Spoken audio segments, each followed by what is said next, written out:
在地球开会是最烦的，在火星开会是最爽的，因为我们是火星情报局。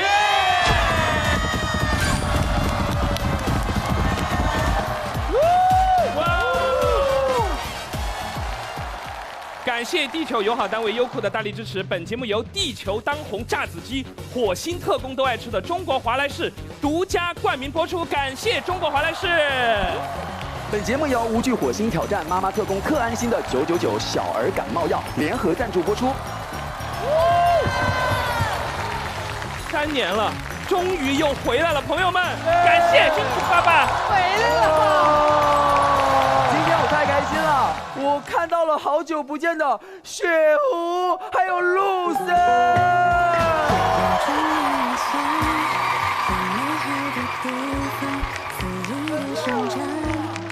真的，都还不错啊，都还不错。但是奇了怪了哦，竟然局长今天没有回来哦。局长不在，局长去哪了？局长去地球呢，有很重要的任务要去完成了，所以这次呢，他可能会来，也可能不会来。那怎么办？你是不是盼这天盼了很久了？好像你盼了不久一样。哎呀，哎，是这样的，我们俩还情有可原。请问这位是什么鬼？对，什么叫什么鬼？这位颅顶垂这么高的这位女士，经过前面几季的一个积累，局长发现了一个问题。什么问题？觉得大家啊，心智呢，就整个一个并不是很成熟。哎呀，智力不高是吧？啊，整个就是一个小孩的心态，所以觉得呢，如果没有一个家长在，大家不会好好开会，所以就把我叫过来了，因为我带孩子经验也比较多嘛。戚薇，我在这里怎么说？好好笑，把美甲做在手套上了。它里面是灰指甲啊，一个传染俩。谁说的？啊，不用了，我是火星新晋副局长戚薇。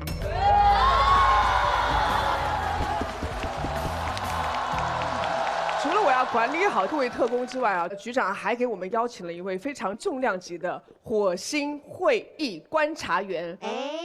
这位前辈他阅历极其丰富，这么急？他从事语言类工作长达50年的时间。天哪！所以让我们用热烈的掌声有请火星会议观察员，有请。谁啊？掌声欢迎姜昆老师。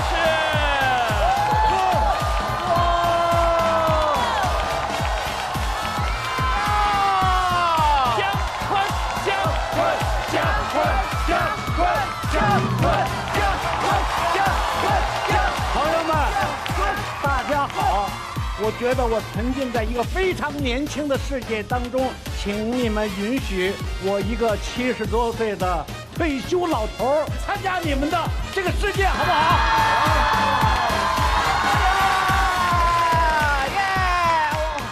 欢迎姜昆老师啊！姜昆老师不光是相声艺术家和主持人，而且中国第一档综艺节目是的，正大综艺，相信很多朋友都看过。盛大综艺节目，其中有《世界真奇妙》，将以现场猜谜的方式向您播出。我就是学主持的，姜昆老师写在我们的教科书里面的。你应该最了解的是杨迪，因为杨迪现在是综艺的一哥。哎呀，别，对不对？姜老师，我现在换了一个新的身份了，因为之前录节目的时候有一个热搜说，内娱综艺圈混得好不好的标准就是能不能见到杨迪，所以我是综艺风向标。不错，姜昆老师，现在是吧？可以，得到了杨迪的认可。薛之谦，我找了你好久了啊！您为什么找我好久？因为你在北京鸟巢演出的时候。哦，是。那一天我也在看，我在旁边的一个馆里在看俄罗斯的冰上芭蕾舞。哇，老师还是你品味高尚。但是呢，我散场了以后，突然感觉到回不了家了，出不去了。他们说，薛之谦他的音乐会也散幕了，就全把路给堵住了。我当时就问薛之谦是哪一个？哦，对，姜昆老师专门见到他，我一定要好好的处理一下他。要表扬一下他。哎呦，老师给您添麻烦了。他名气太大了。那可是我是连开3天了，3天都没回去吗？后2天我一直在骂你。哎呀，跟你开玩笑。哎呀，惭愧了。姜昆老师，我真想问你一句，请说。你是希望叫你我叫七哥。应该叫七姐呀，怎么叫七哥呀？他性格比较刚烈，所以大家管他叫七哥。请问姜昆老师，您希望我们叫您什么方便？年轻人嘛，现在都爱用缩写。我呢，把我自己的名字叫成 JK。哦 ，JK 哥好不好 ？Just kidding。Just kidding 哦。OK。JK 哥之前有没有看过我们节目呀？哎，我看过，所以对大家都还是有印象哈。啊，比如说这边站起来这位，薇薇，哎哦，对吧？哦，我 VK，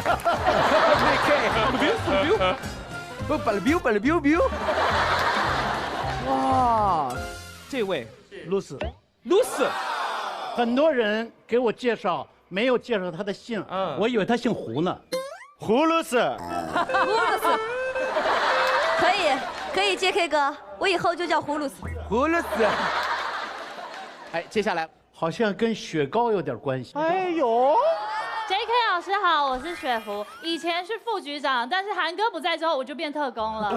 哎呀，是的，这算降职了吗？也不算啦。雪芙每次讲完以后，跟他的名字一样冷得要死，就整个动作。但是哦，他今天是真的要讲，因为他不是副局长，以后他就坐在那个位置，必须要讲故事的。哎呀，对不对？期待啊！哇，真的好期待哦，好期待。这是一个训练吗？我想。我叫金志文，我也是火星情报局的老特工。是的。然后呢，其实我跟这个露丝和雪芙在火星情报局有着同样的贡献，就是贡献笑。他们笑的美，我笑的声大。就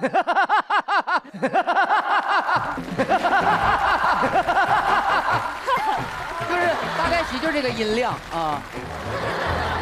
这个今天你放心大胆的讲，你讲啥我都笑。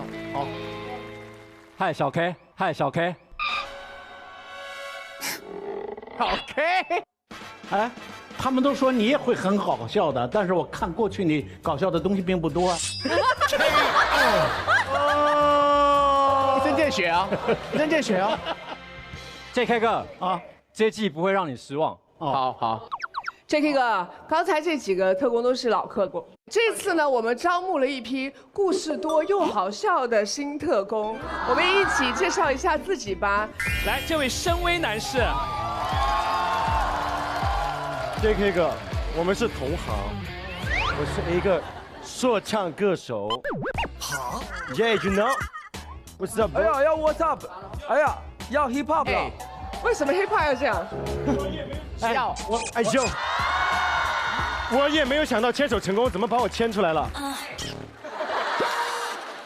我叫张延琪，我叫张延琪，我是说唱歌手，我的笑点很密集，就像3分出手，我一出场就让全场都震撼。我是火星情报局里最大的笨蛋。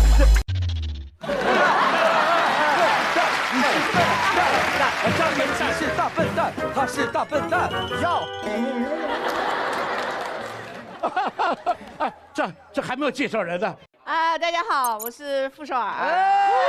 傅妈，昨天晚上傅首尔给我发微信啊，怎么说我好紧张啊，没上过这种不讲道理的节目。荒唐的节目是不是？对，我让你见识见识什么叫你讲故事的时候七嘴八舌哈，你千万别垮啊。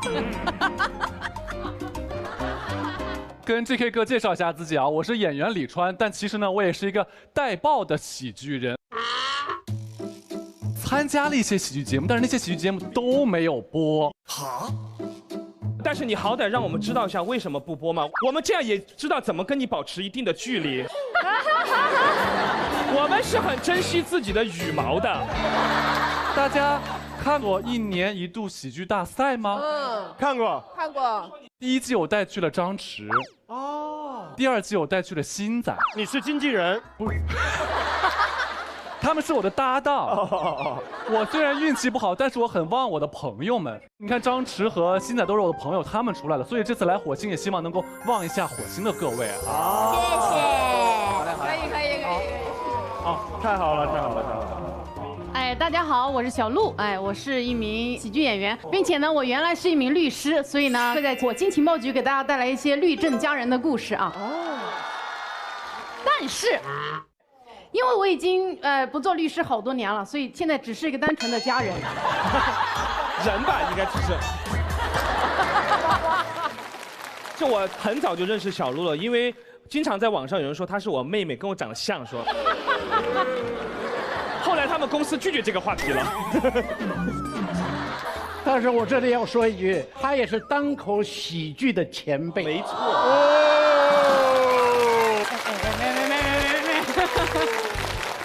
哦，你俩莫非是做过搭档是吧？当时小鹿演出的姜昆老师也在隔壁看芭蕾。Hello， 大家好，我是陈卓璇。哇，穿得好 bling 哦，好好看哦。就是每一个节目呢，邀请我来都需要我有一些功能性。功能性。然后我说我来这边呢，那我就当一下沈梦辰姐姐的继承人吧。等一下，接班人就算了，继承人。感觉沈梦辰躺在床上。你去吧。哇，你厉害了！你敢接沈梦辰的班不得了，沈梦辰又可以搞笑，很厉害的哦。你可以比沈梦辰搞笑吗？什么？你耳朵背成这样没必要。这怎么继承啊？来，欢迎我们最可怕的笑点记录员又回来啦！所以呢，我要在这边重点介绍一下坐在我们对面的这位笑点记录员代表，大运会上击败了日本队，获得了冠军的中国女篮运动员刘雨桐。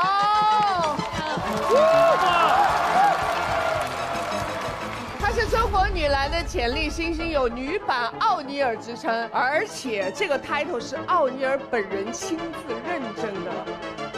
哇！对，而且雨桐还有一个非常可爱的称呼叫大宝贝，让我们有请大宝贝跟大家打招呼。大家好，我是女篮运动员刘雨桐，谢谢大家。我们的笑点记录员会全程记录各位特工的表现，根据大家贡献的笑点值、搞笑值，选出每一期的王牌特工。我们会从命中笑点、爆梗金句和完整故事3个维度来评价全场高级特工的笑点贡献值。逗笑观众1次相当于投篮命中2分。如果有令人印象深刻的金句，就是投中了3分球；接梗就是助攻，跑题就是出界。而如果你没能把故事叙述完整，那就相当于抢断，失去了得分的机会。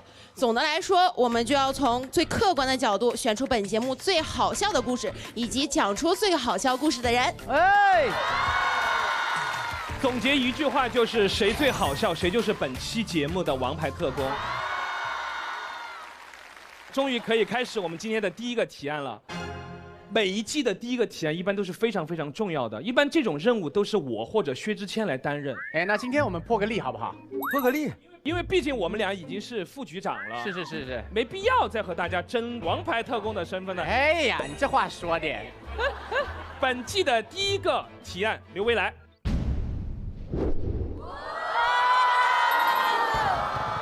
作为6季都在的火星元老，我想告诉各位，火星情报局是一个什么局？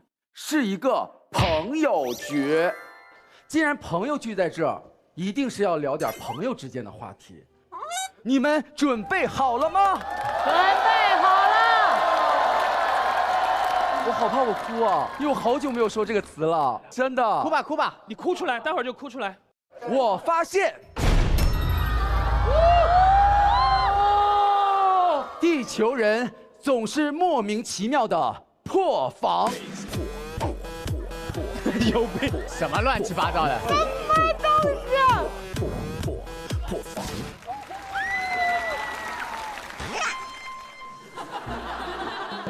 好怀念哦，刘伟，你这动作一出来，好怀念哦，真的，是不是？是的，好 low。我也。开了。这次我的提案就是，地球人总是莫名其妙的破防。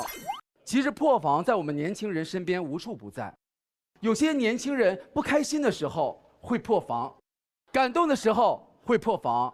所以啊，今天我就想利用这个话题，把现场这些特工，你知道内心当中最私密这种破防点，全部公之于众。好，来，我必须得说，我在这个破防的路上，有一个人一直都是我的一个绊脚石。谁？薛破防。从我步入这个行业开始，薛之谦就一直让我破防。哎，为什么？05年我也是一个歌星出生。歌星出生是什么意思？歌星就是，就生下来就是歌星，一生下来就唱歌的，就啪掉在地上，我就是没有。因为我出道就是跟老薛一个比赛嘛，后来我拿冠军，然后那个老薛是前4，后来老薛现在红得不得了，而我还一般，所以我就很破防。其实薛之谦生活里就是常常让他身边的朋友很破防，因为我常常跟薛之谦录通告嘛，然后每一次在录通告的时候，其实我都是妆法精致的去他的直播间，啊不是，直播间，啊不是化妆间。然后呢，我每一次妆法齐全，你也知道嘛，大家见面嘛，大家都互相鼓励。我一进来我就是那种，嘿，老薛好久不见，然后老薛就一边做头发一边看着我这样。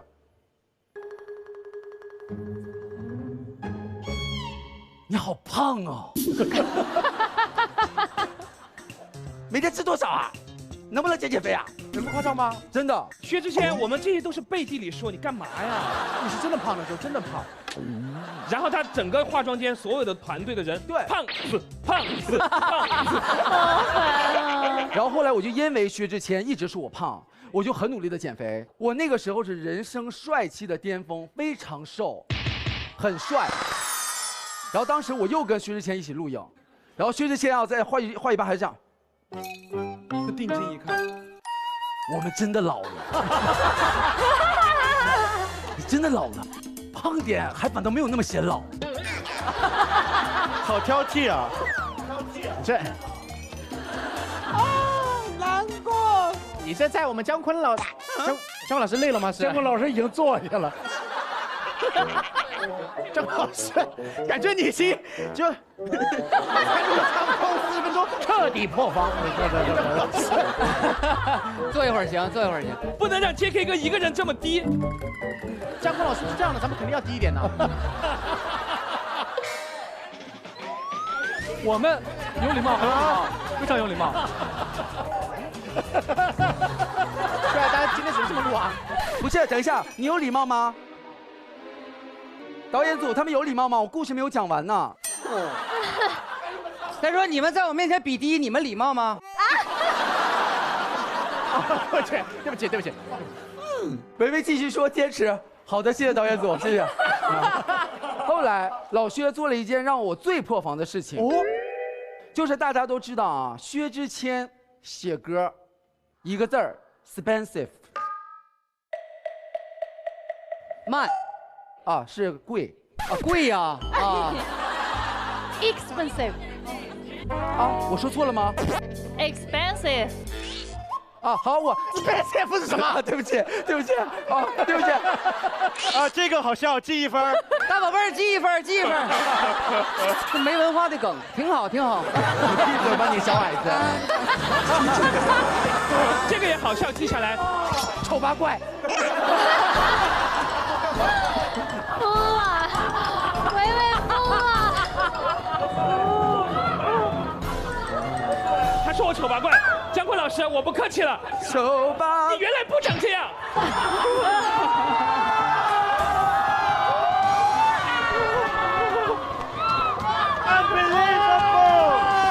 破防了！哎，这话不是好朋友，这出来了，这话一定是绝对好的好朋友才能把这话说出来。你怎么可以说实话？原本长怎样？我当时你收。好了，不要再聊这个话题了。老年人。老年人。照片。大屏投现在大屏看。好，请坐。就是老薛啊，这写的歌啊，他是就是肯定是 expensive，虽然让我等了6年，这么久，但是有一件事让我真的非常破防，就是发的这首《藏起我》这首歌啊，版权费只收了1块钱，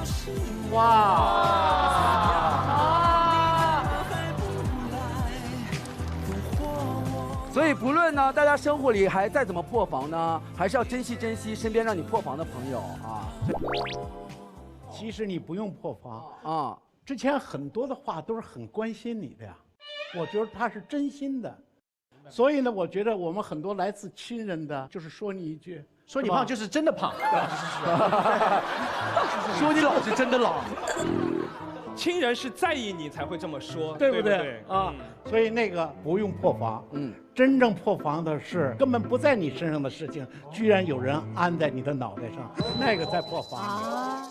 刚才薛之谦问了我，你还在吗？让我也很破防。我不是那个意思，我不是那个意思，还在吗？你还在吗？不是，我只是说，老师可能刚刚分神了，人不在这个位置上而已啊！你们别乱讲，我哪有这么没礼貌？有一次啊，我看到在网上登了我一个相片是我的一个雕塑的像啊，然后就开始传说我去世了啊！关键是很多人给我爱人打电话，家里没事吧？啊，因为都只敢给您爱人打电话了，都不敢给您本人打电话了。看您真没接，他怕我真说话了以后害怕。这接了咋整？多吓人呢！然后我就把这事情告诉我的朋友陈佩斯。陈佩斯说：“坤儿哥，别理他们，我都死了40多回了。”还好姜昆老师专门说了一下这事儿，因为我在软件上也看到过这个。你也以为是真的是吧？我还留了一个这个。什么玩意儿？姚笛，没礼貌，没有。就是大家误以为可能，因为它下面的字会容易有那样的影响误会。姜昆老师应该和你的兄弟们组一个那个复活者联盟。确实有很多艺人朋友就莫名其妙被去世。对，我40岁那年我都传我都去了已经。对啊。好，那如果有这方面的需求，请这些老师可以来到我们节目进行一个澄清，好吧？我澄清，我还在，我在这儿 ，surprise！ 来，是我呀，是我呀，哈！啊，我也破防过啊。有一天，我刚进教室，我就觉得不太对劲了。一进去，所有人就这样默默的就看着我，我就发现有人在那儿笑，就哈哈。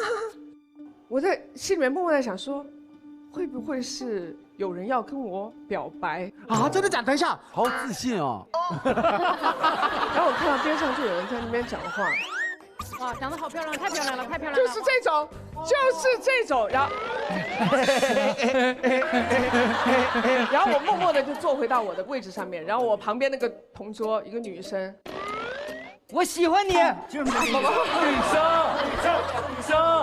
别啊！我心让我演这段呢。女生，然后呢，他就这样碰向我，然后这样，他让我看那个旁边的那个文具盒，让你看文具盒，我心想，放在文具盒里的纸条是吗？太幼稚了，好自信。然后我就啪一打开。我当场就破防了，什么东西啊？小纸条，情书。我看到我的文具盒里面有一个绿色的寄虫啊！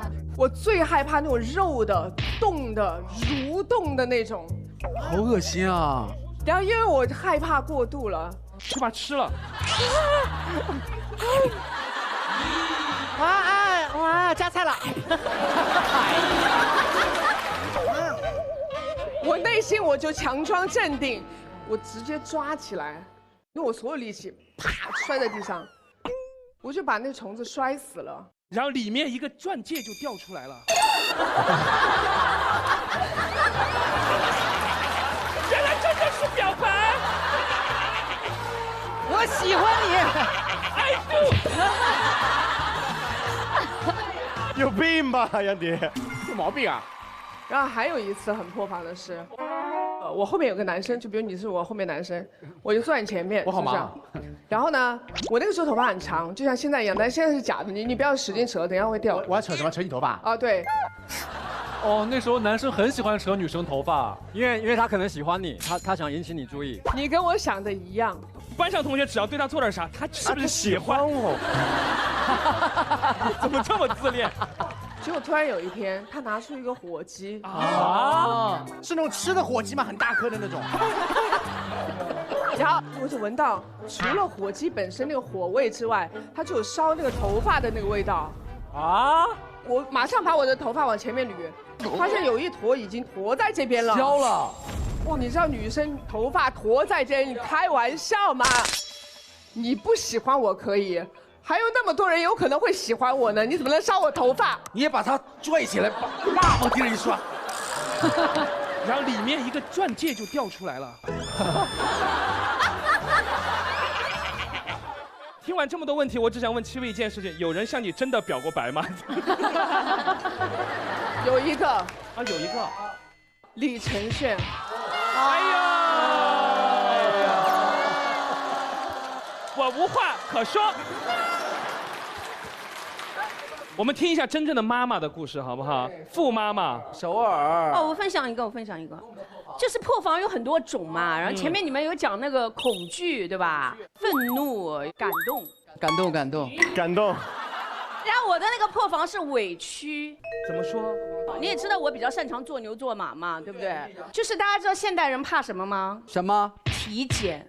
哦，对吧？怕吧？你要问我们的话，我们会插话的，你要小心一点。没关系，你随便插，我已经找到节奏。哦，厉害了。驸马，你的那个裤子上是不是有山竹？啊？是山竹吗？要不然是火鸡吗？啊，不是，是蓝莓。花吗？你这个插的也太远了吧！7位，我们插话的时候是因为他的故事我们在听，好歹插人家的故事，你完全没听。因为驸马说他准备好了，我测试一下。他考验我。所以你很害怕体检？我很害怕体检，也会。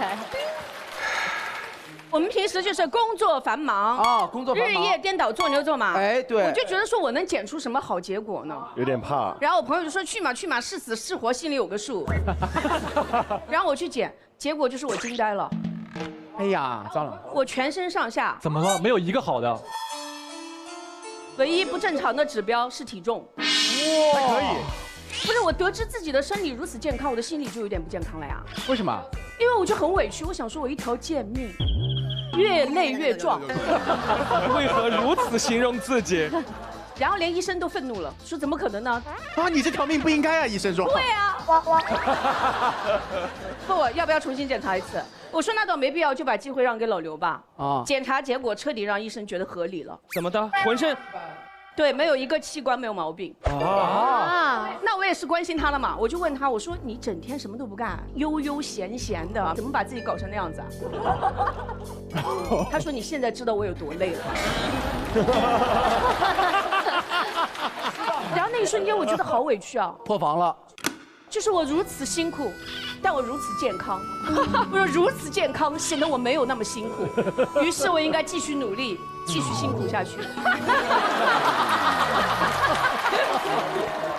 驸马，小傅，你刚才讲了一句话，你说呀，破防有各种各样的形式，对，有的破防就是让一个人、2个人，有是一个人让所有的人破防。破防哦，谁呀？啊，谁呀？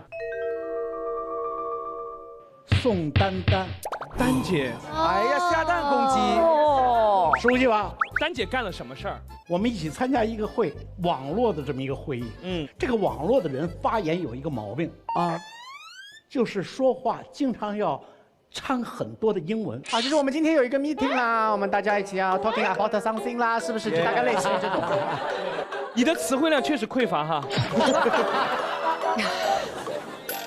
他们讲的都是一些术语，专业术语，听不太懂。啊，今天我们这个 team 嘛，在一起专门研究什么 ISP 和 ASP。哎呦呦，听得完了以后，脑袋里都晕得乎的，因为他们根本不是我们的生活内容。听不太懂。这时候呢，丹丹姐她上去了，他说的刚才你们讲的这些话吧，我只听懂了80%，其中20%你们说的外国话我实在听不懂。我们是搞艺术的，我就想起了一个故事，有一窝老鼠想出洞，但是一只猫在洞口，所以呢都不敢去。这时候来了一只老的老鼠出来，它学狗叫唤。结果猫一下子就跑掉了。哇！他带着小老鼠出来以后，得意地跟他们说：“你们看，学一门外语有多重要。”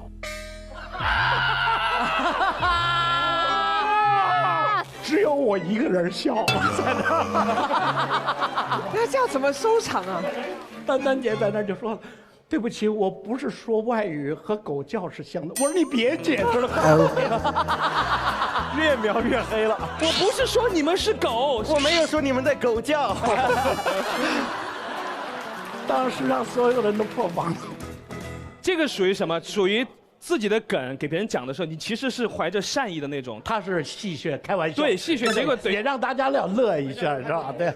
不是，这是属于要包袱不要命，这是。哦，我也有一次破防的事情。哦，你也有哦？对，不是我破防，我有一个伴唱，他很可爱，然后年纪也比较大，然后呢，就他整个头都是光的。啊，我知道谁了。对，你知道谁吗？因为大家熟了，我就说，哎，那就叫光头哥。我跟你讲，那很有意思，就是去游泳啊，什么吉他手啊，各种什么的舞蹈老师啊或者这都在那边。然后他一进来以后，他进来了，啪一进来，有头很光的，哇，贼光。然后我们就说，哎，朱哥来了，游泳啊。他说，哎，来了。哇，那些酒店工人连我都叫哥，那这个人应该不得了吧？应该是我的老板很厉害，他就。很嚣张的就走进来，哇，然后身上都没穿衣服，然后穿了三角裤，全裸，神经病啊！穿条游泳裤吧，哇，就是，来，然后就准备往水里跳了，你知道哇，刚走一跳，被人一拦，那工作人员就拦着他嘛，就啪一拦，说，哎，不好意思，麻烦你戴个泳帽。为什么？他要不然会把水弄脏头发。那我没有头发，就逼着他去买个泳帽。那我们所有人都一直在憋笑，你知道，就已经。然后这样好，大朋友买个泳帽，然后啪戴上以后就往里跳嘛，哇啪跳完以后有2下，哗，泳帽就滑下来了，他挂不住，然后楼上那个就去，泳帽上来戴泳帽，他就爬上来，然后再戴泳帽，啪掉进去，然后我们全场就要笑翻了，你知道吗？就那个泳帽一直掉，他后来是就破防了。就受不了，最后就是我不游了，我不游了，拿泳帽就丢了。你可以推荐他用油漆涂一个泳帽，防水的那种。哎，其实这个是一个好办法，我下次告诉他。其实啊，生活里的破防有很多，但是工作上的破防也非常的多。我相信在这个破防上面，首尔有很多话要讲，是不是？我这个故事一定不会被剪掉。就是有时候人非常温暖的一个时刻也会破防的。我以前在广告公司上班嘛，经常晚上要加班，有时候加到深夜，就是会又冷又饿。然后每次在街边等车，都看到有一个华莱士的门店亮着灯，只要在又冷又饿的时候吃一口香喷喷的汉堡，你会觉得非常治愈。所以在深夜疲惫的时候吃到好吃的美食是会破防的，就像状态糟糕的自己，好像也有突然被照顾到的感动。然后华莱士汉堡的价格是10块钱3个，然后那时候3个汉堡吃不完嘛，年轻人还会互相彼此拼单，然后拼着拼着就成了饭搭子，成为好朋友。那华莱士就像在外打拼的年轻人的避风港，实惠的价格能吃饱，抚慰都市夜归人。哇，好感动啊！谢谢傅首尔这个植入啊，傅首尔的植入，随便说2句都感觉感人。聊完以后就到了我们敖犬，终于到我了！好，带来我的火星破防2部曲。没有音效，老师居然没有音效，哎，尬死人！我试试我说有没有啊？说一个。接下来进入我的火星破防2部曲。哎呀，灯光加音效。我再试一下，接下来进入我的火星破防2部曲。哎，火星破防2部曲。还是没有，全，有毛病啊！没有音效就不能往下讲了。可以讲。好了，跟大家说啊，破防，我觉得在我身上不太容易出现。哎，为什么？我这个人好像不太容易被感动，也不太会觉得委屈啊，还是伤心啊，就觉得自己是不是一个没有感情的人？哦，是的。我现在单独看薛之谦，我也没什么感觉，就是一个没感觉是对的，我们都是男的啊，对。直到我做完一件事情，我发现我频频破防，频频破防。自从我录完《火星》第5季啊，我养成一个习惯，就是录完《火星》，我会在开车的时候播薛之谦的歌单。啊，真的假的？真的。有一次我在开车啊，开，然后停一个红灯，然后那个红灯呢，就刚好那个 moment 啊，副歌刚好是薛之谦绅士的副歌。我能送你回家吗？可能外面要下雨啦。我能给你个拥抱，像朋友一样，可以吗？就那个瞬间啊，哇，全部第5季老特工那些嘴脸的闪回都来了。嘴脸，那一瞬间才意识到，我是这么爱火星。你知道吗？我对火星情报局有多用心？我那年我画了全家福，我画我们大家，你记得吗？哦，记得，我记得。那天晚上我就坐在那个饭店，我就画了通宵。薛之谦整晚叫我去吃小龙虾，他们就在隔壁，杨迪笑有够大声，在那边吃小龙虾，我都没去。他就一个人憋在家里，真的。对，维维又叫我，我又没去，我是这种情感的。火星3年了嘛，很久。你看你都开几场演唱会了？那3年我也在休息。可不可以聊重点了？可以，这重点来了。还没到重点。有一天我在公园遛狗，然后突然一个视频电话打来了，火星的导演打来了，哦，接起来，嘿，导演，他说你在公园干嘛？我在遛狗啊。哦，他说什么你知道吗？什么？火星重启。敖犬，你有兴趣来做直播带货吗？才哥，好残忍哦你！带货怎么了？我天天带，他也带呀。他卖头鞋，不是这个意思。Listen to me， 我的意思是说，他等了3年啊，火星的导演打给他，他觉得哇，火星来了，他是这种期盼感在的，让他去带货，你说残不残忍嘛？哦，我明白，你期待的是在舞台上绽放，然后不停的摔倒，讲故事，帅气，好笑，然后再回来看到你们的嘴脸，然后电话挂完，我就牵着我的狗，狗就亲眼看着我一路哭回家，亲眼看着自己。狗就这样看着这样。比如说你们2个是我的狗啊。啊，等一下，火星这么多年没有人让我养过狗。对不起。哎，我也没有啊。一个藏獒，一个腊肠，明明是柯基。哎，你好像柯基啊。好了，就先回去了，我就一路哭，可是哭的过程我就觉得好感动，我真的是有一个有感情的人啊。然后都到家了，我狗就不理我了。啊，对，狗不理了，过河就踩狗。然后过了1个月，我看到一个微博热搜，火星情报局强势回归。哇，对 ，yes， 要回来了。我就看到你们发了那个官宣微博。哦，我真的受不了，那时候我就在家，我就破防。我觉得为什么火星情报局没有找我？他们没有找你那个时候，没找我。我的天哪！我后来马上发讯息给薛之谦，我说老薛，火星情报局那个官宣是真的吗？他说就是不可能啊，火星没有你就不好玩啦，没有你的话我就去找他们，我就真的再度破防，又破防。告诉你实话哦，我们一开始发那个微博的时候，对吧？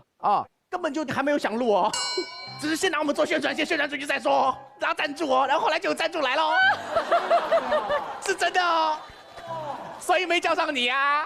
后来正式录了就叫你啦。对了，所以是獒犬没有商业价值。又破防了，再度破防。昨天见到你们的时候，我是真的觉得哇，等了3年，真的，我真的好想你们啊，真的是真的哇。我们也很期待你回归啊，太棒了！以后我也会想你的 JK 哥。你为什么想 JK 哥？第一次见面而已。你看看我的嘴脸怎么样？我跟你讲，敖犬是真的有这个本事的。他讲了好长一段时间，但你回头想一想，他等于什么都没讲。他真的就是有这种本事。但是敖犬好歹出来讲了吧？对，这有一个真的做到现在仿佛没来过的赵露思，赵露思，赵露思来挠胳膊。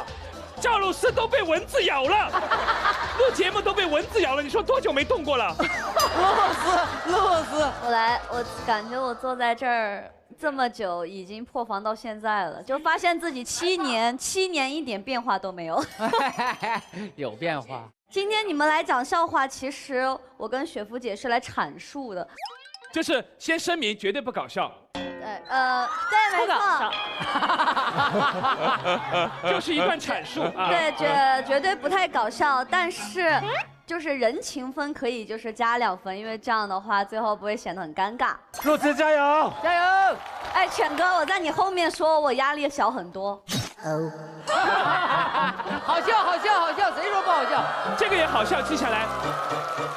啊，就我继续说了。好，来，露丝。对，我破防，其实我很少破防。那请坐吧，谢谢露丝。那么接下来讲完了 ，OK。但是在火星破防过是不是？对。哦。因为火星是我第一个接的工作。你在火星之前从来连任何工作都没做过？对，那是我签公司第一个工作。哇，哦，那很不容易哦。出道的，对。哎呦，当时我坐在薛老师后面，薛老师坐这儿，我坐他后面。对，是。然后从你后面坐到了迪哥后面。哎，你坐的都是那种镜头多的人的后面哈。对，没想到吧？因为火星情报局是我们家公司的。哎，我告诉你，这件事情真不得了。我告诉你，要不是赵露思，这公司都要倒闭啊！我告诉你。我有个大胆的猜想。什么猜想？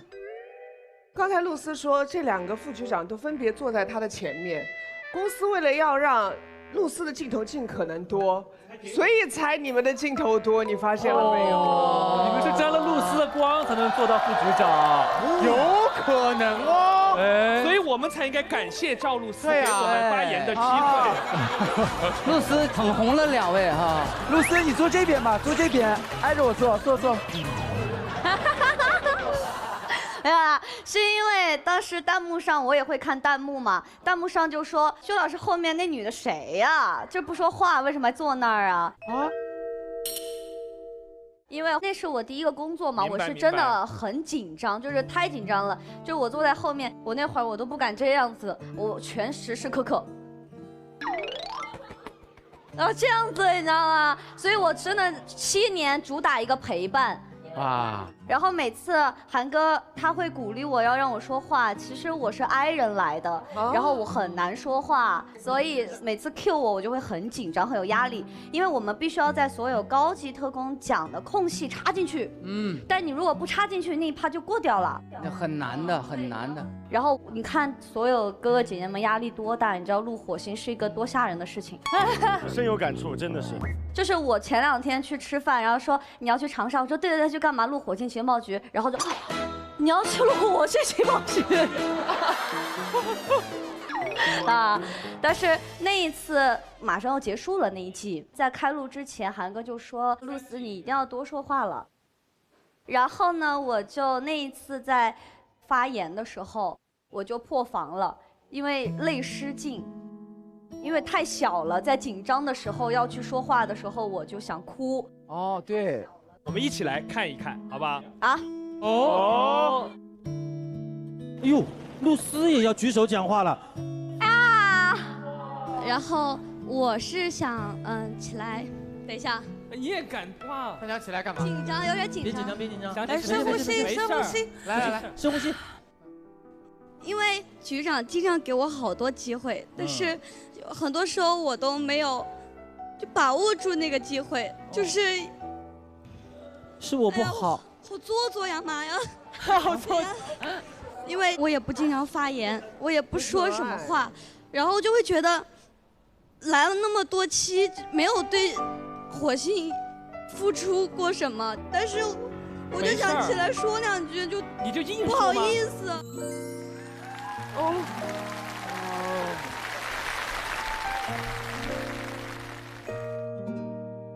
因为是第一个工作嘛，感觉也没做好。哭完之后呢，哥哥姐姐们都安慰我，就没事没事。但我一下节目之后，就有个人告诉我说：“你说你不会录吗？你不是挺厉害的吗？很会演啊！”啊！那一刻崩溃了。那一刻我是破防，因为我还没有演过戏嘛，那会儿还没有演过戏。就因为这句话，你演戏去了。说完这句话以后，好的，我以后去演戏。这是一个莫大的鼓励，挺会演的，说我。对，然后那一次我是真的到现在会想起来还是很破防，就会有一种你的真情实感的东西，但在人也就是还是很亲的人。谁说的？谁？我呀，当然是。露丝好像听歌也会哭是吧？火星人来过这首歌啊，我特别喜欢舒老师这个火星人来过。哦，太棒了，太棒了，太棒了！我觉得那首歌特别像火星人的孤勇者，就是我不知道为什么我听那首歌我会觉得很燃。那你这么说的话，你的意思是什么？是要唱一下吗？我想要发挥一下。好。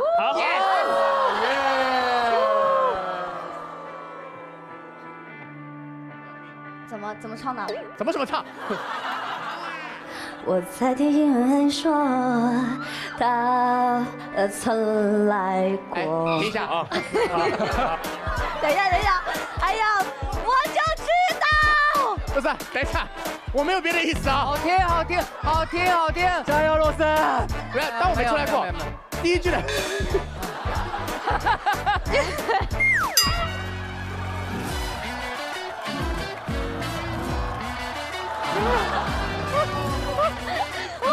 我练了很久 ，OK 了，我练了很久啊！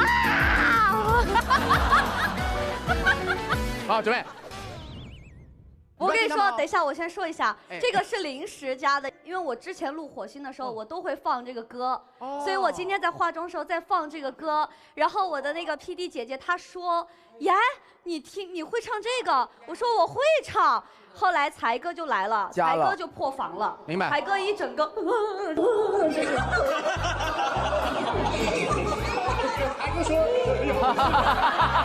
才哥说，要不是你，公司早就没，想唱什么都可以，命都给你。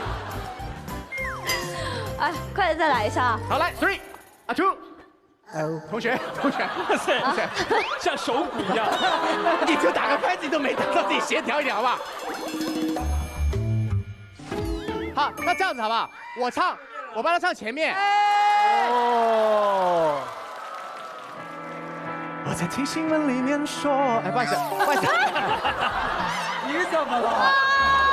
拔掉！怎么回事？拔掉！哎，你不是歌手吗？确定是你的歌吗？谁写的？是你的歌吗？退票！听新闻里面说。啊，重来好不好？给次机会啊！来哦，我这了。我在听新闻，哎，真的没找到。我哒哒哒滴答滴答滴答 ，OK。哎，等一下，我的歌要你教我。加油！亮，好了。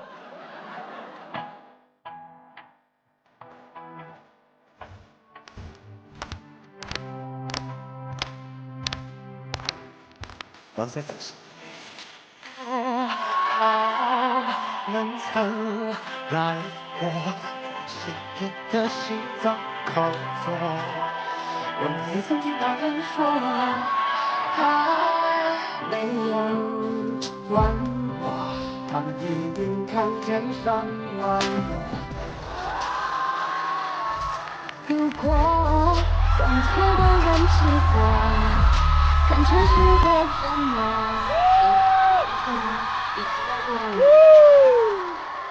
假如别可能变心我，我们回到那生活，梦想都会到旅行的我心人，我心人来过，我心人走。可以了。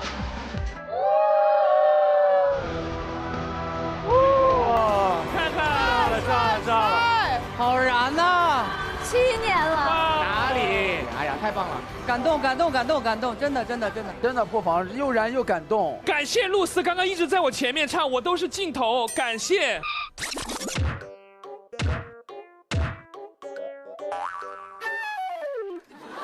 感谢露丝，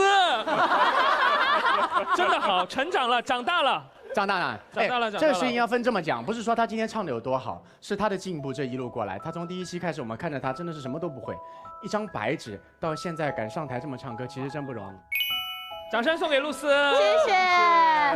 谢谢，谢谢，太不容易了啊！我这个成功了啊！赵露思迈出了这一步，接下来是郭雪芙。哇，压力好大哦，压力好大，人家给你压力很大哦。我压力超大的。加油加油！雪芙，我来了。好，我要跟大家分享一片吐司让我超破防。你说的是吐司，是平时吃的那种吐司吗？对，一片吐司，吐司。这个故事是这样的，就是我在拍一档戏，然后那时候戏是要穿旗袍的，然后穿到中期的时候发现太紧了。哦，是不是因为洗了以后缩水吗？就是吃胖了。哦，是你本身的问题啊 ，sorry。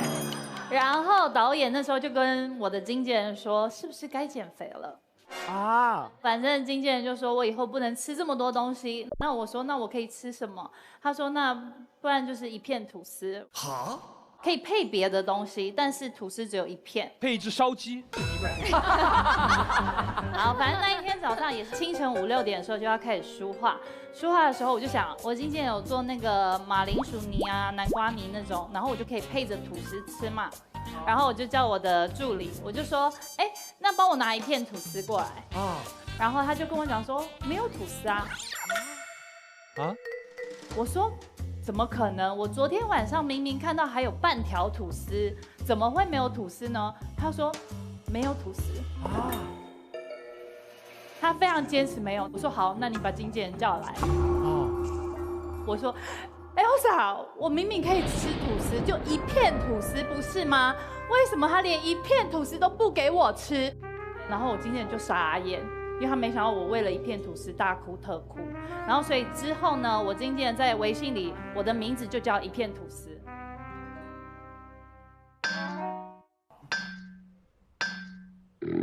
等一下，那个雪芙啊，故事讲完了吗？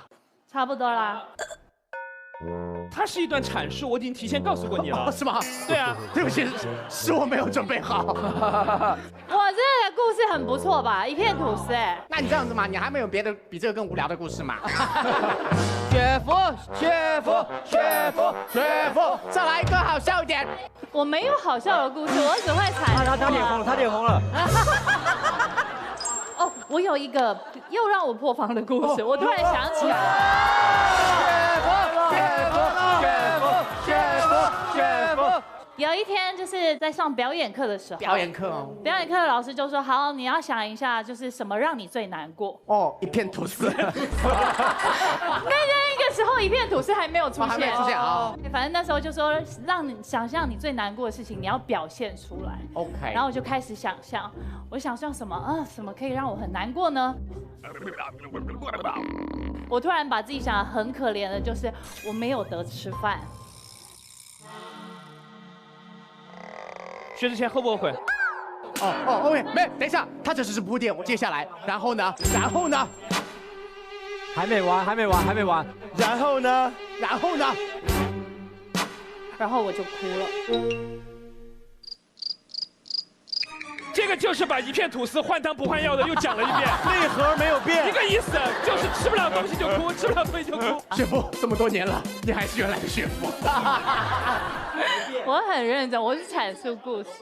其实刚才雪芙在说的时候，我就有点难过。为什么？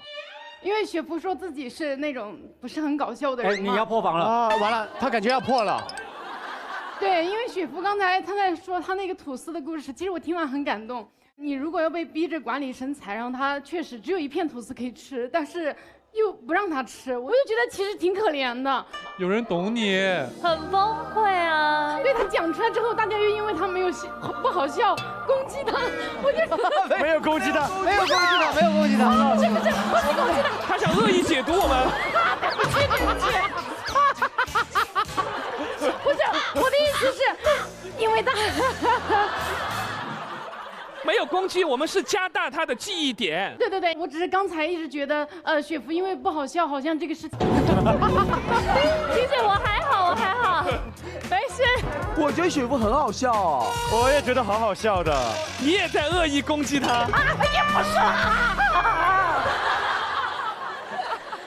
那我也分享一个我的故事呢。哎，你平时说话的时候都是节奏这么慢的吗？对呀。哦。怎么啦？没有怎么不敢怎么了？又发脾气了，发脾气了。破防了，这么快就破防？其实我在网络上会有人给我起一个名字叫“激嗓之光”。什么意思？就是调侃我的嗓音太尖了，因为我唱歌。没有啊。有一天我妈看到这个心疼我了，给我打了个视频过来，她说：“女儿，你这个激嗓之光是哪里得的奖项啊？”她以为是那种金鸡奖什么的，然后说我找遍了全网都没找到是哪个颁奖典礼啊。然后我说妈妈，它就是一个称呼，然后而且是不太好的称呼。然后妈妈沉默了几秒，说：“那我安慰一下你吧。”没关系，女儿，以后你可能还能代言鸡嗓子喉宝。妈妈这个安慰真的到位吗？妈妈这个安慰蛮有梗。然后我当时就妈妈，你怎么这样啊？你发脾气的时候，就你已经开始火大了，你都是妈妈，你怎么这么这样？我跟你讲，他跟他妈妈聊天呢，一个话题就一天过去了。然后妈妈说：“哼，你没接住我的梗吧？”妈妈也这么潮流。妈妈在抛梗。妈妈这个手要先，哎，你没接住我的梗吧？但你平时唱歌的时候，真的是会有这种鸡嗓子出来吗？就很尖吗？因为我唱高音比较多。哦，有多高啊？那你会什么唱歌？你觉得比较尖的有没有？青藏高原。来，哎，可以。哎呀，就等这一首了，等好久。来，中间请。呀啦嗦。再高。我给你起一个。哎，对啊，他要生气。张延齐。哇，脾气好大哦！刚才那个声是对的，不用唱了。张延齐那个对地儿。来吧。3、2、1，走。不唱了，那个没事儿了哈。哎呀，拒绝参与。这次真的破防了，我们破防了。别怕，我在这个台上不知道唱破多少次，我告诉你，来。你只是在这个台上唱破吗？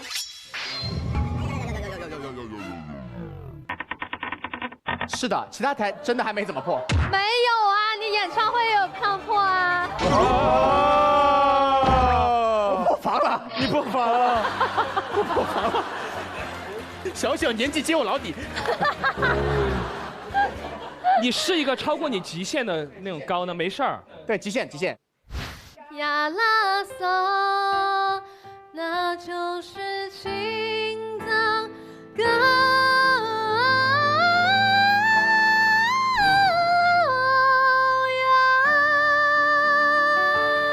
好，哎呀，可以哦，厉害，有东西。好，接下来薛之谦来。接下来薛老师来，准备听鸡嗓子。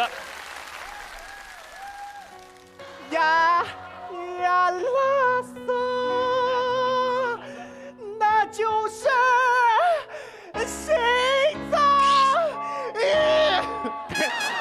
等一下，有毛病啊！这是女生的 key 啊。这是什么？我也讲一个。对，你也破防。你也来一个。哎呀，来，这一个。因为刚才我听到大家讲这些破防的故事，我在想我自己有什么破防的故事。哎呦，我就觉得我自己有破防的故事，但是最后我还是你讲的破防了。破那个破防，你知道吧？我到天津去，我带着很多的北京的媒体要到天津采访相声小剧场，有很多的观众，但是基本上都是老人。我进去了以后呢，他们最后说欢迎姜昆上来讲一段。哇！我上去了以后，我先跟大家问候一下，我说诸位，哎，叔叔大爷你们好，你们都是曲艺迷。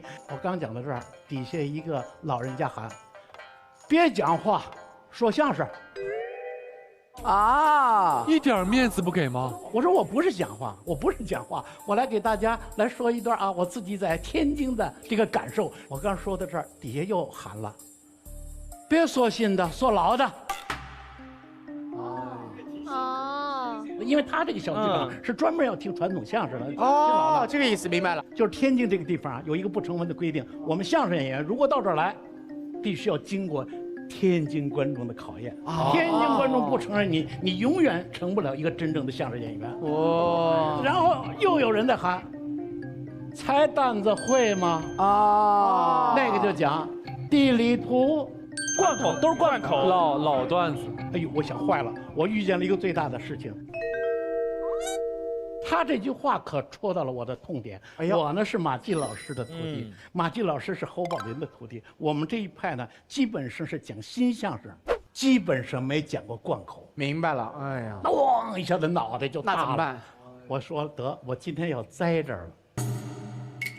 那咋整？我稍微冷静了一下，我说的这么着吧。几位叔叔大爷啊阿姨，我说的我呀没演过您说的这些，但是并不代表我不会啊。我说一段八扇屏当中比较难的一个浑人，就是讲项羽的那个故事，我给你们讲一遍。当时呢，我的这个心呢，就是有点肾上腺素不足，胃部也在痉挛，喘不上气儿了那种的。然后我就非常这怎么说害怕，哆哆嗦嗦的，我就想，哎呀，姜昆，你一定要记住，你千万不能打奔，你千万不能，你能记住吗？你已经10几年没说了啊！哦呦，我当时沉了着心，在想当初，楚国霸王项羽，木生重瞳。重瞳就是2个同人啊，帐下8000子弟，攻无不取，战无不胜之皆因在鸿门宴以刘邦赴会之时，项伯、项庄拔剑闯入鸿门宴，在席前舞剑，多亏大将樊哙保走刘邦，从此斗志。张良反韩信，韩信登台拜帅，明修战招，暗度陈仓，智取樊哙，9里山10面埋伏，困住了霸王。霸王士气大败，见前有乌江拦路，后有韩信追兵赶到，抬头望，江中与之大鱼小舟。霸王点头唤之曰：“渔家。”将故渡过安去，有薄银相赠。渔家言告你的人高马大，枪沉渡人，难渡枪马，渡枪马难以渡人。霸王曰：“这有何难？先将枪马渡过安去，再渡孤家不迟。”渔家闻听，顺舟靠岸，枪支搭在船上，马匹拉至舟中，一镐撑开，约数十丈。渔家拱手言道：“项羽听真，我并非打鱼之人，乃韩元帅帐下大将，今日请元帅之命前来盗你枪马，看你身为元帅者，无军无马，孤独一人，定将落于韩元帅之手。”霸王闻听，顿足捶胸，悔当初不听亚夫范增之言，今日国有此败，吾有何面目去见江东父老？看来孤乃浑人也。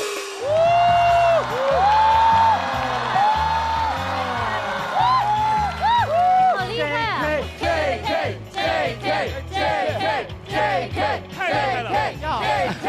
一段故事讲完了以后，有一个老大爷刚要起来要鼓掌，被另一个老大给摁住了。为啥摁住了？啊！别鼓掌，姜昆，知道你们不演这个。你看看，他说知道我们不演这个，故意的，就为考考你。行，过关了，呱唧呱唧，大家一起哇！你看看，第2天，天津的小报上写着姜昆天津考试过关。哇，好吓人！我就想，当时要是破防了，当时我就彻底完了。当时自己稍微镇定了一下，尽管肾上腺素不足，我还是盯下来了。但有实力就不怕被破防，对吧？对，大家都要努力加油，随时随地接受我们生活和工作中的考验。本节目由地球当红炸子鸡、火星特工都爱吃的中国华莱士独家冠名播出。本节目由无惧火星挑战、妈妈特工特安心的999小儿感冒药联合赞助播出。本节目由培养深睡特工、爆梗金句多、提案全通过的喜临门行业赞助播出。妙压相机9块9实现写真自由。本节目由妙压相机特别支持。其实啊，除了生气和委屈的这些破防，还有很多的泪点破防。是的，就是那种突如其来的感动，莫名其妙咱们就泪崩了。各位特工有没有经历过这种瞬间啊？我其实以前20岁的时候是那种文艺女青年，就是很作。会突然对什么流浪的云朵呀、路边的野花呀、擦肩的车流人流啊，擦肩的车吗？那有点危险啊！擦肩的车流确实很危险，就会突然产生共情啊，共情。有一次呢，我出去玩，我就看到2棵树，一棵槐树，一棵银杏树。知道那个景区的树呢，它上面会写它们的年龄。然后呢，我当时就流泪了。回来我就发了条微博。我说出门看到2棵树，一棵是银杏树，一棵是槐树，一棵250岁，一棵350岁。然后，槐树不在的那1个世纪，就是银杏的100年孤独。哇！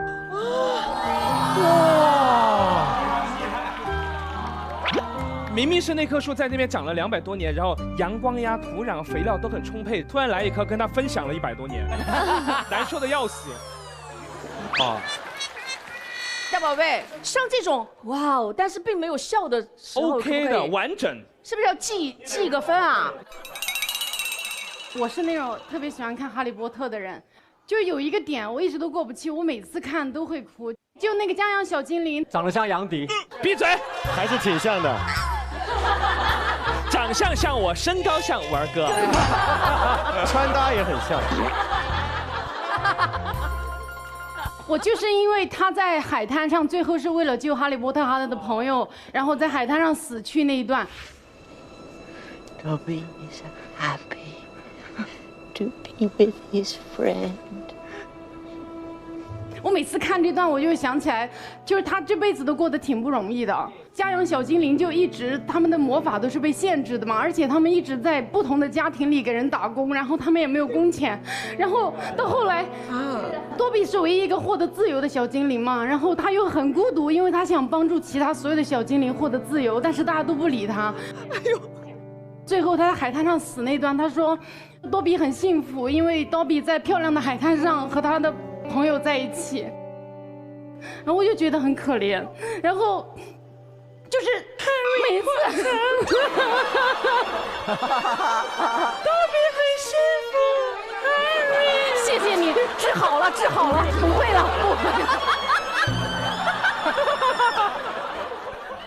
了。小鹿刚才说到那个电影，我也想到我有一个电影，我也会破防，就是这个电影是我最喜欢的，没有之一。哦。我相信大家都看过，叫《泰坦尼克号》。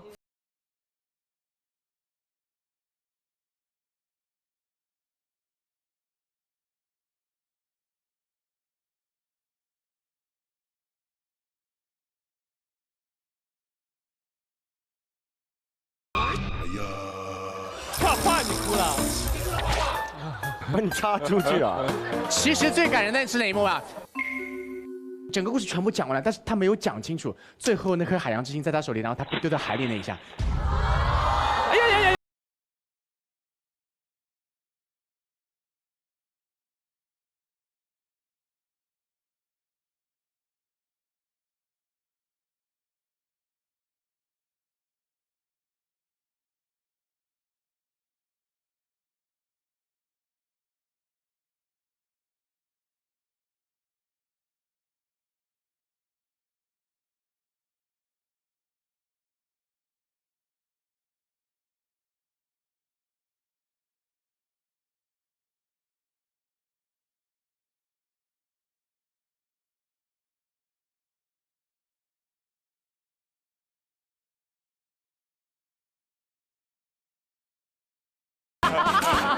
掉了！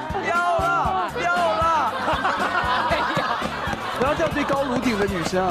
好了吗？看一下我好了吗？非常好，非常很好，没问题。他下手都很轻。对，然后我就在那边哭，然后就哭，然后终于等到10几次了以后，他终于忍不住问我说：“哎，我的鬼知道说什么？”对啊。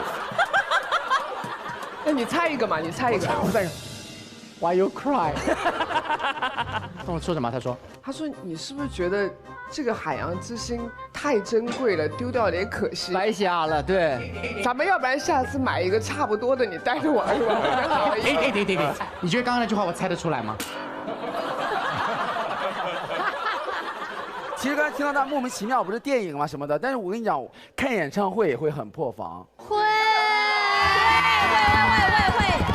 因为我在00几年的时候看过一次张惠妹的演唱会，然后张惠妹那个开场就有她的声音，就人没出来，她的声音是，你在吗？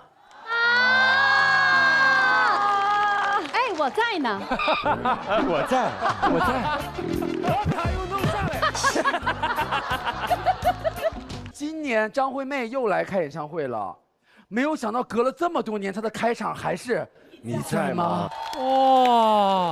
然后我当时那刻就绷不住了，因为10几年过去了，然后我还在这儿，然后拿着那个荧光棒，我站起来说我在。不是，喂，人家没问你，人问乐队在不在，说快开场了。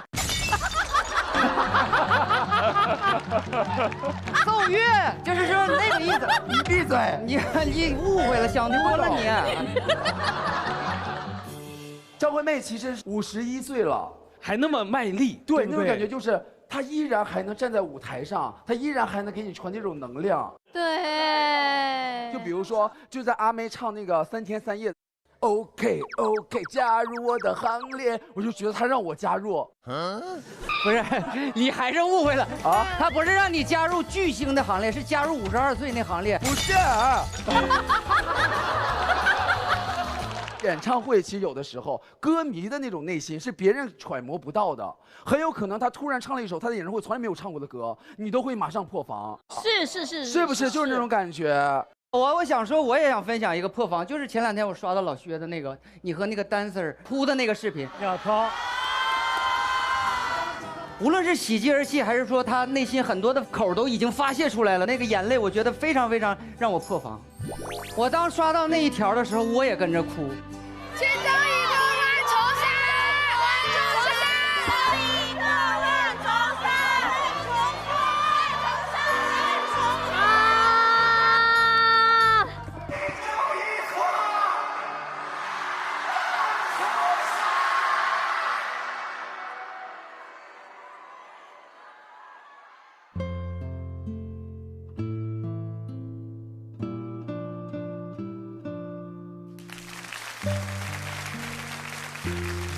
但其实说实话，那个时候其实我也是憋着的，就那个破防是我已经知道我必破了。你站在那边上台的时候，你是一直忍着的。今天是绝对不能这一下一上来就这样子像狗一样出现，不行。耳机里告诉我3、2、1要唱的时候，我就已经开始憋了。你就硬忍，然后就强忍。到最后轻舟已过万重山说完这句话的时候，我给我18年的一个交代的时候。我当时想，哇，这下我转过去，我不能哭得太惨，不能。但是你知道我破防在哪个点吗？是所有的工作人员全在那里嚎啕大哭，看着我这下就懵了。因为鸟巢不是大家都有机会演的，那鼓手打到整个手腕，编鼓编到整个进医院，啪砸到那种真是吉他手就所有人都没有错，然后哇钢琴那个狂练，就所有人那个眼泪同时流下来。那我转身一下看到他们所有人在哭的时候，我一下子不行了。我想我一定要忍住，这个脸不能太那个，一转过来以后，是这样的，就那下确实，因为那个确实比较难忍，那个真的就到那个时候的时候，真正嚎啕大哭的时候，你是管不了那么多了，什么还要什么干嘛没有了。我看演唱会的时候，一唱《认真的雪》就是哭了的。哎，我跟你说，我跟你一模一样，就是《认真的雪》，大哭。因为你说大家好，我是2007年的学生，2005年。因为那个时候就是因为我们一些比赛，我就想象到以前那个带发带，天天拿着吉他，然后那些歌其实都没有红，然后但是他会走到每一个房间说，哎，我写一首歌要唱给你听，甚至于看着他洗袜子，一边洗袜子一边还在唱歌，然后突然间他登上鸟巢了，我的天啊！18年啦，你知道我这18年是怎么过的吗？今天鸟巢我唱完了，神仙也拦不住啊！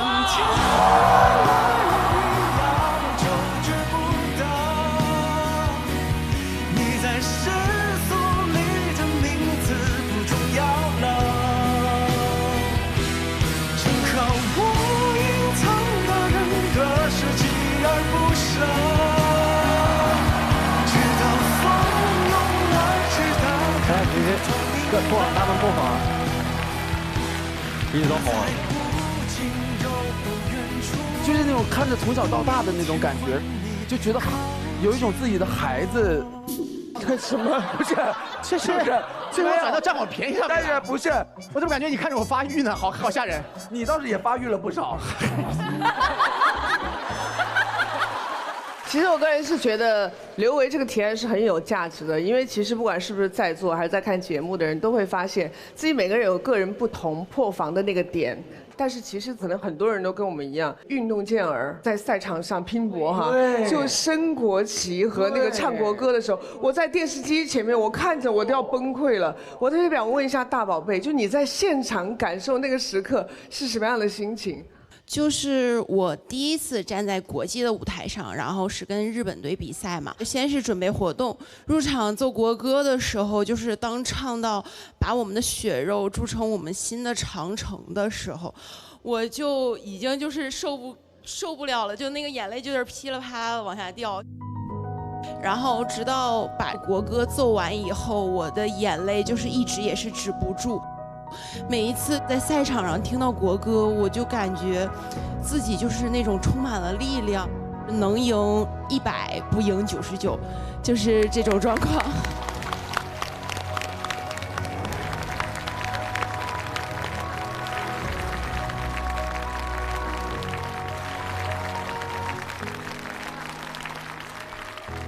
哇，我真的觉得我这个提案非常好，作为第6季的第一个提案。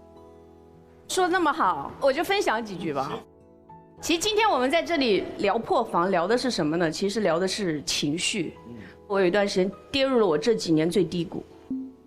其实有一段时间你会觉得你会经常被误解，你不想去说太多。那段时间整个人非常低潮，然后其实我也不太善于交际，在圈内的朋友很少，然后所以我有什么事情会去跟杨迪分享。有一次我遇到一件非常小的事，其实这件事情我可以去据理力争的，但是我没有。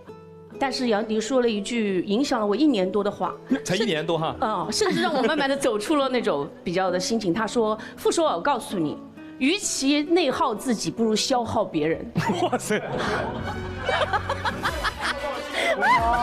难怪你坐到了今天的位置，这个。是与其精神内耗折磨自己，少几个字真吓人啊！对，他说，与其精神内耗折磨自己，不如说出你心底真实的想法，不要怕去消耗别人。对，成年人能够走多远，就在于你能不能找到那个发泄口有多妙。我希望每个人都能找到这个情绪的出口，希望我们能留住感动，赶跑委屈。释放愤怒，永远快乐。谢谢大家。说得好。哎呀，原来局长在这儿坐着呢。这话说的。那么接下来，薛副局长。好呀，我们今天聊了一天的东西，其实是围着破防2个字。是的。其实破防这件事情呢，曾经可能被称为是激动。那每个人的生活都需要一个出口去宣泄。可当这个世界插满摄像头的时候，你的一举一动都会被放大。你每个成年人活得很压抑，所以我觉得这件事情其实对我们每个人来说，现在都是很有压力的事情。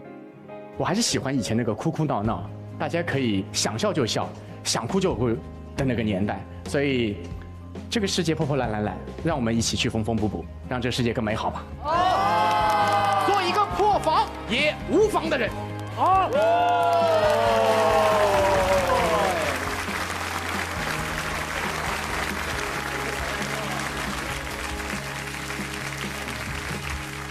今天呢，这个会开的呢，让我特别高兴。我觉着我在这里既结交了很多的新朋友，还学了很多的新词汇。比方说破防吧，我的理解，破防呢是因为我们先设了防，是吧？我们给自己设了很多的无形的这种障碍，所以呢，让我们和他人之间就产生了一些距离，甚至和这个世界都有了距离，是吧？越来越远。所以真实的情感和真实的人才能频频地打动我们。就像今天这样，刚才大家在一起讲的这些经历多好啊，是吧？我们跟好朋友们在一起，大家都不设防，充满了默契，充满了信任和温暖。那么我们以后呢，就能够更多的跟大家在一起，讲述一些真善美的故事，结交更多不必设防的朋友，让这种温暖和信任呢继续的蔓延下去。我提议，对今天这个提案，大家一起拍桌子，表示通过。好的，大家都非常有共鸣啊，通过。大家也可以带话题“火星6全民情报人”和生活中最让你破防的瞬间发布微博参与讨论，找到最能和你共鸣的火星伙伴。每期开放议题讨论，有机会进入我们的片尾彩蛋哦。好，马上要公布我们今天王牌特工的一个评选了。赵露思，啊？你觉得你有没有可能？不可能。但你今天蛮好笑的哦。好，我们接下来要选出时隔3年再次重启的火星情报局第1期的王牌特工。接下来先公布本期3位王牌特工候选人。这节目怎么还搞这个？搞这么紧张？怎么第1期就？对啊，太认真了，好吓人啊！他们分别是。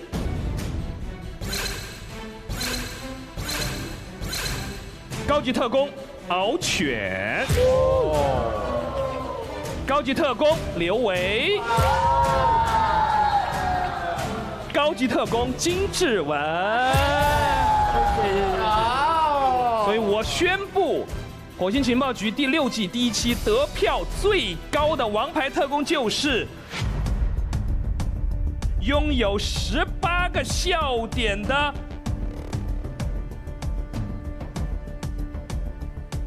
刘伟。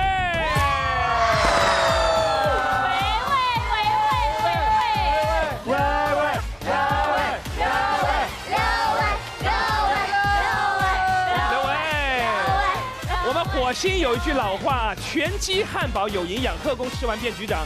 希望每一个王牌特工都可以更进一步，成为像我们一样的局长接班人。刘伟，加油！加油！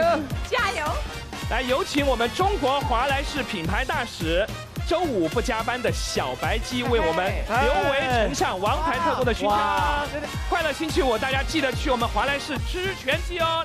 接下来由我们 JK 哥，我们的王牌特工颁布我们的王牌勋章。